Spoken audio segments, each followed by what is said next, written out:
Dolby has jumped on the AI bandwagon. Dolby has announced some of the new features coming in Dolby Vision 2, the successor to its popular Dolby Vision HDR format. The original Dolby Vision was meant to give creators the ability to fine-tune how TVs present content in HDR, and it really was noticeably better than HDR10, which was its primary competitor at the time. Dolby Vision allows you to include metadata that tells your device, scene by scene, how to fine-tune the image that it is outputting. HDR10 did not. You were stuck sort of within a fixed band. The new format seems to be trying to strike a balance between artistic intent and solving common viewer complaints. So content intelligence apparently adds new AI capabilities to make the image crystal clear by improving clarity in any viewing environment without compromising intent, fixing things like content appearing too dark in less optimal environments. Okay. And then authentic motion is supposed to be the world's first creative-driven motion control tool to make scenes feel more authentically cinematic, but without unwanted judder on a shot-by-shot basis. Okay. In this case, Dolby claims to have fixed the soap opera effect that is commonly caused by motion smoothing by allowing filmmakers scene-by-scene control over how the feature is leveraged.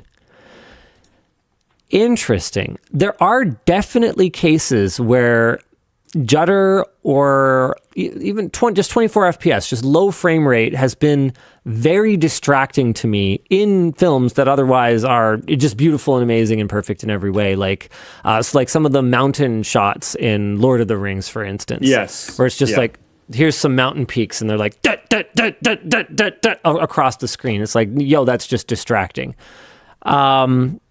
I think that honestly, the Lord of the Rings mountain scenes is like the most classic example of that problem. I don't mind the authentic motion part if it's giving the filmmaker the tool. Because I trust the filmmaker with this tool. I don't trust TV manufacturers.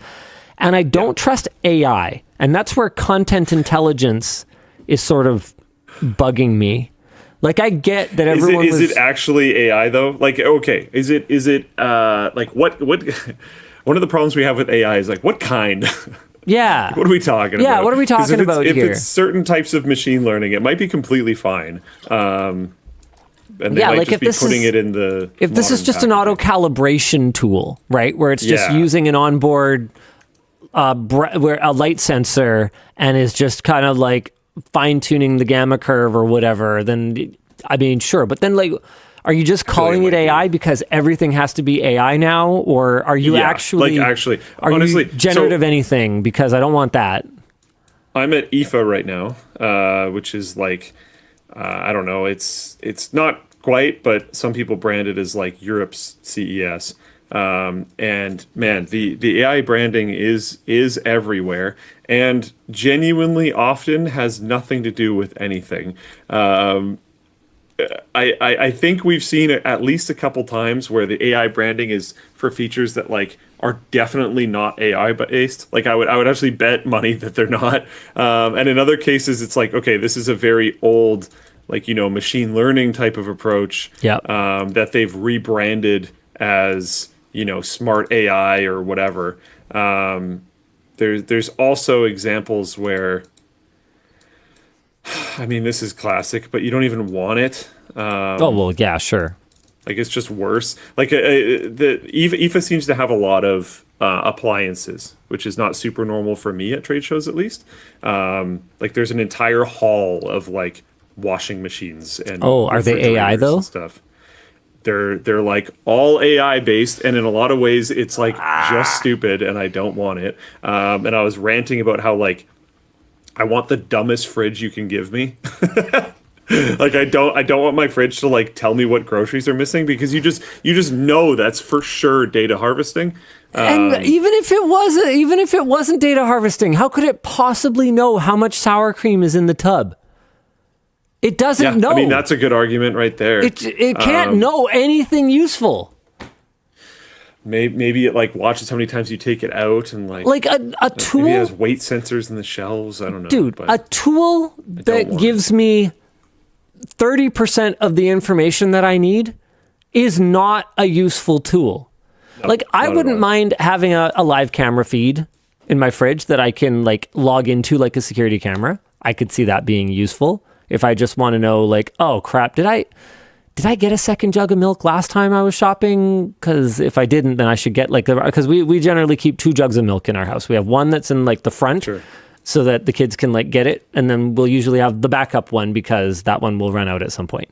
And so it's like, do we have a backup jug of milk right now? Like that? Yeah, sure, yeah, fine, useful. But like trying to like generate a shopping list for me, dude. We are decades away from that being useful at all. Being functional here's a enough fun that it one. could actually do anything. I wonder what your input on this is. So we found a fridge. I genuinely don't remember who made it. I think it might have been Samsung, but Oh, hold on. Hold that thought. People are upset. Fanboy NZ says not bags of milk. Timbit says jugs? Question mark. Brother, I've been getting my milk from jugs since I was first born. Took him a sec. some of that was latency. I think I got that pretty quick. That was It's jugs on the West Coast. It's, milk in a bag is this weird like Eastern Canada thing. I went over there once and I stayed with a family for an exchange, and I was like, this just seems like a jug of milk with extra steps. Like, are we seriously all on board with this? Anyway, sorry, carry on. So I think it was Samsung, but I generally don't remember who, and if it's not Samsung, my bad. But somebody here has a fridge that you can speak to, and the only command that I noticed that it had was, and I was trying to jailbreak some of the AI systems while we were here. There's like an AC that you can talk to and ask it to like lower and up the temperature in the room, and I was trying to get it to output like muffin recipes and stuff, but I have so far failed. I have not given up. But there's a fridge that you can ask it to open Okay. verbally, and it will open the doors for you. Okay. Is that actually faster than opening it? I mean, if you're Not going at to get all. anything out of it, it's actually like kind of slow. if you're going to get anything out of it, you have to be standing there anyway. Yep. The thing that I thought was interesting is like I could maybe imagine a situation where I want to voice command the door to close. Yeah. But I can't really imagine a situation where I want to voice command the door to open. Yeah. So I tried to, it only advertised saying open, but I tried to, while I was standing there, voice command it to close. And it just didn't. Okay. So there was a booth attendant there, and I was like, hey, so like, is there a plan to support closing in the future? Yeah. And he's like, oh, no. For sure, no. I was like, why? He's like, oh, child safety. But it's a fridge. And my Couldn't my they just thought was push it like, open? Like, it doesn't lock, okay, right? so bashing the kid with the door as it swings open is not a child safety issue, but hitting them with the door as it closes is a child safety issue. And he just straight up was like, yeah. I don't know, dude. This is like kind of how I imagine the conversations went at like Porsche headquarters. Like I only figured out fairly recently that it's their choice that I can't type on my keyboard while my car is not in park. Or it's not in park, only while it's completely not in motion. So like my passenger is not allowed to key in a destination for me unless I am stopped. And voice control is utterly useless for navigation. It just doesn't work unless you happen to live in magical fairyland where all of your streets happen to have names that are easily understood by a machine. And it's like, it's their decision. And the amount of extra distraction that is caused by issuing a voice command multiple times, or like having to verify that it is actually sending you to the wrong place instead of absolute no man's land Narnia somewhere, is so much more than if I could press 3 characters and click the first autocomplete like you can in a Tesla, like you can in other Volkswagen Group vehicles. Like I just, like the kind of absolute broken moon logic that you encounter with product designers sometimes is just so frustrating to me. And it's one of those things where it's like, I totally get it. Some people might actually disagree with me on this point, and that's totally fine. But that is not the manufacturer's job. The manufacturer's job is to get the fuck out of my way and let me use the product that I paid a considerable sum of money for. That's the manufacturer's job. Payment processors. The other thing I would say too is like, it's kind of funky to me because they have supported features in the car based on weight in the passenger seat for a super long time because there's the whole airbag thing, right? So they could just allow you to type on the screen if there's a passenger in the seat. Yep. That would like actually be very easy for them to do. Or better yet, they could just piss off and while I'm like, you know, pulling out of my driveway, I could go doot instead of having to go, slam the brakes and type and then go. Or I'm assuming you might be able to circumvent it by just being on your phone while you're driving, which is even less ideal. You 100% can. Don't ask me how I know. I guarantee you that people do that, and now even more so guarantee that people do that. And that's not better. Just that's worse. So much worse.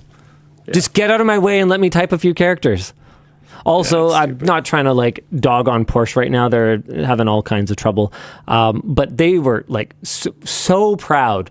So Yvonne got a Macan EV earlier, and they were like so proud at both of the dealerships we went to look at various used ones because we were trying to get a deal of like how much more responsive the interface is. I'm like, bro, yes, it's better than what's in my Taycan, but like, it's still worse than a Tesla from like 5 years ago. What are you guys even doing? Like, come on, man. They're like, oh, it's so responsive now. You're going to love it. I'm like, dude, I have a smartphone. Don't you have a smartphone? So you know what a touchscreen's supposed to feel like, right? This ain't it. Ugh. Yeah. What trouble? Financial trouble. Basically, the entire world is moving on to Chinese EVs, and except the places where they are tariffed out of competitiveness. And even that is just a matter of time. Like, I would be surprised if one of Canada's responses to the US tariff trade war situation wouldn't be to say, oh, so you want to completely fuck up the integrated North American automotive supply chain? Okay, fuck you too. We're going to just remove our tariffs on Chinese EVs. See you later. That would be super destructive to us too, but it's a super destruction that's already happening. So, all right. Yeah, we're already getting wrecked in that way. So yep. I don't know how much it would necessarily change, to be honest. This is one of those things where it's like forethought doesn't seem to be a super strong suit of. This is just like the NVIDIA GPU thing. It's very short-sighted. Yep. Yeah, Regnus says, I support that idea. I think we've got 2 of our premiers already that have gone on record publicly saying we should just drop the tariffs then on Chinese EVs, because I think we have the same tariffs as the US, 100% tariffs on Chinese EVs.